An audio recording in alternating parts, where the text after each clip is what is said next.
দ্বিতীয় দিনে 15 উইকেট রুদ্ধশ্বাস সমাপ্তির পথে সিডনি টেস্ট।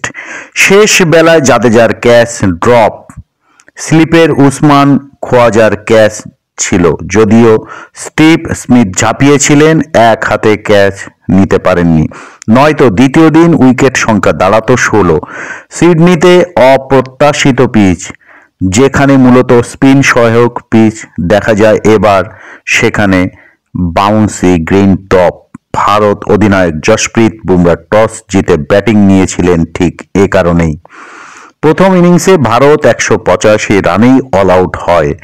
তখনও মনে হয়েছিল একতরফা ম্যাচ হতে চলেছে, যদিও দ্বিতীয় দিন খেলা ঘুরে গেল পুরোপুরি। এখান থেকে যে কেউ জিততে পারে, ম্যাচ ড্র হবে না এটুকু নিশ্চিত করা যায়।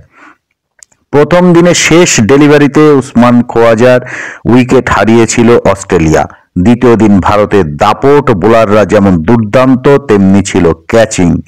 স্লিপ কর্ডনে লোকেশ রাহুল, বিরাট কোহলি এবং গালিতে যশস্বী জয়সওয়াল দুর্দান্ত ক্যাচ নেন। স্টিভ স্মিথ অনবদ্য ব্যাটিং করেন। 5 রানের জন্য টেস্টে 10,000-এর ক্লাবে ঢোকা হয়নি স্মিথের। হয়তো দ্বিতীয় ইনিংসে সেই কীর্তি গড়বেন। অভিষেক টেস্ট খেলতে নামা বিউ ওয়েবস্টারের হাফ সেঞ্চুরি, তাতেও অবশ্য লিড নিতে পারেনি অস্ট্রেলিয়া। 181 রানেই শেষ হয় তাদের ইনিংস। সিডনি টেস্টে দ্বিতীয় দিন 80 ওভার খেলা হয়, উঠল 313 রান আর উইকেট পড়ল 15টি। এরপরও বলা যায় না কোন দল এগিয়ে বা পিছিয়ে।